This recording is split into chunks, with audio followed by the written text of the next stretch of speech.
Saya ingin bersama dengan saudara Khairul Arifin Muhammad Munir pula. Beliau merupakan pengurus kanan penyelidikan Institut Darul Ehsan. Assalamualaikum Encik Khairul. Terima kasih kerana sudi bersama dengan kami. Kita bercerita kali ini ialah Prabowo Gibran mendahului persaingan Pilpres di Indonesia. Apa yang kita boleh lihat daripada kemenangan ini? Apa bentuk politik baharu di Indonesia? Kerana kita melihat kepada Indonesia itu, kalau kita kaitkan dengan Pilpres, kita melihat kepada reformasi 1998, bagaimana mereka sangat sedaya upaya menegakkan hukum dan juga melihat kepada ingin jadi juara kepada agenda reformasi dalam pilihan raya dan juga calon-calon yang mengetengahkan dan juga ingin membawa negara Indonesia itu jauh ke hadapan lagi. Tapi dengan pemilihan Prabowo yang mungkin terpalit dengan beberapa tuduhan penyalahgunaan kuasa dan sebagainya oleh kem Jokowi juga. Bagaimana kita melihat keputusan yang dilakukan oleh rakyat Indonesia ini? Realiti sebenarnya apa? Saya melihat kalau inilah berdasarkan kepada keputusan, kerana kalau kita lihat based on rakan survey kami di kedai kopi, lembaga survey kedai kopi yang telah pun membuat perhitungan hampir 85% undi yang dapat diperhitungkan. So dah leading about 55%. Jadi kemungkinan besar akan ada satu pusingan. Saya fikir pertamanya kalau kita lihat kepada isu-isu yang melatari pilihan raya ni adalah sama seperti mana di rantau ini masih lagi isu bread and butter dan kestabilan. Jadi masyarakat melihat bahawa gabungan Prabowo dan Gibran ini yang didokong oleh sedikit sebanyaknya presiden sendiri dilihat mampu untuk membawa Indonesia yang lebih stabil daripada segi politik. Cumanya satu perkara yang menjadi cabaran mungkin adalah apabila kita nak melihat bagaimana nanti keseimbangan di dalam Dewan Legislatif. Ini kerana berdasarkan kepada beberapa quick count dan juga exit poll yang telah dibuat, nampak ada perbezaan di antara parti politik ini. Dukungan-dukungan parti yang bertentangan seperti mana PDIP sebenarnya nampak menguasai persentase kursi yang ke depan sedikit berbanding yang lain. Jadi yang ini saya lihat akan ada isu di situ yang melatari nanti soal legislatif dan juga kepada struktur yang memegang tampuk presiden. Kedua, kita tak boleh nafikan pasangan Prabowo dan juga Gibran ini menggabungkan elemen antara anak muda itu wujud. Kalau kita lihat dalam senarai pilihan raya daftar pemilih di Indonesia, kita dapati bahawa generasi milenial dan juga Gen Z ini hampir separuh 33.60% adalah milenial, Gen Z tu 22.85%. Jadi dengan sikap Prabowo yang santai, memapar kepada Gibran yang anak muda dalam hal ini, saya rasa itu memberi satu daya tarikan khususnya kepada generasi muda.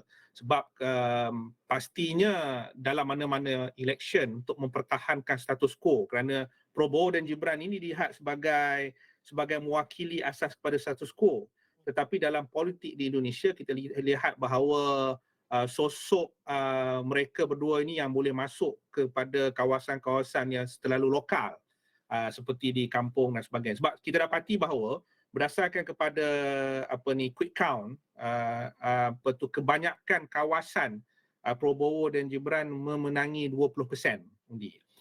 Itu sebabnya daripada awal di peringkat kami dari rakan-rakan pendidik kita melihat bahawa bila berlakunya suasana tiga penjuru, dia boleh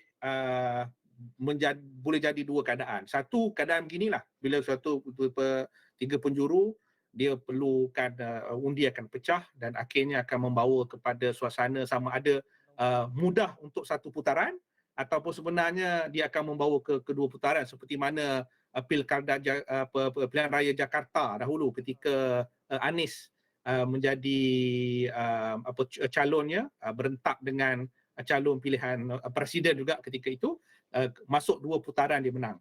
Jadi saya fikir pastinya dalam hal ini berdasarkan kepada suasana yang ada, isu yang paling utama di sini adalah bagaimana nak mengurus pasca pilihan raya. Yang ini satu perkara yang cukup unik kerana dalam suasana pilihan raya di Indonesia bukan semata-mata calon itu, tetapi bagaimana calon itu nanti nak membentuk penguasaannya dalam konteks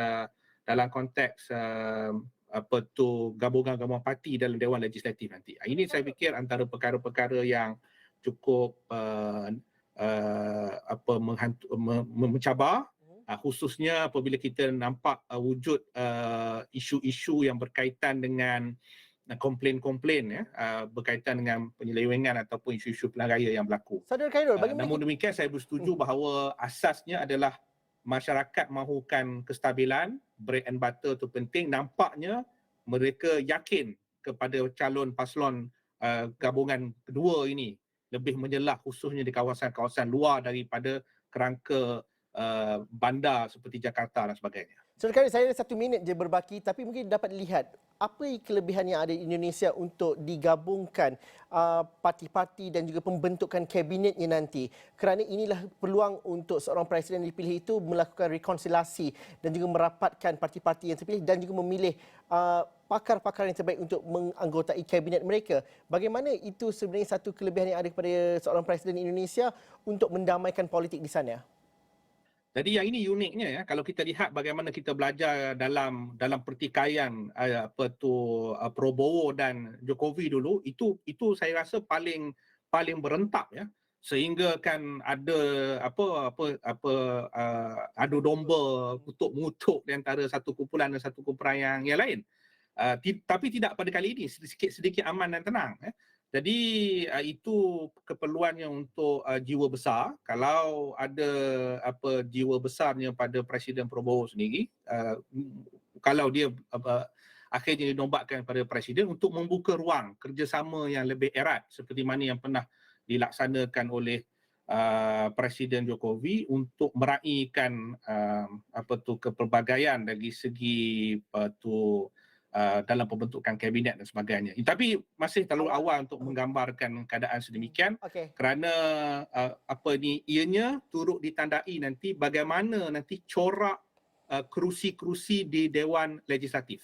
Ini akan memberikan indikasi besar kita kepada corak permainan seterusnya dalam pembentukan kabinet. Okey, itu masih terlalu awal. Kita masih lagi melihat kepada keputusan apa ini. Terima kasih Saudara Khairul kerana sudi bersama kami dalam pemilu 2024 sehingga detik ini pada jam ini. Kalau saya lihat kepada kedai kopi survey, suara yang masuk quick count yang masuk 80.4%, 58.99% adalah berpihak kepada calon Prabowo dan juga Gibran. Itu setakat ini. Terima kasih Saudara Khairul. Terima kasih kepada anda yang menonton kami dalam pemilu 2024. Saya dan Haji Nazri akan bersiaran semula pada jam 8.30 malam ini. Mungkin kita akan dapatkan lagi angka-angka dan juga data terkini dari pemilu 2024 dan juga bersiaran langsung bersama rakan-rakan setugas di Indonesia.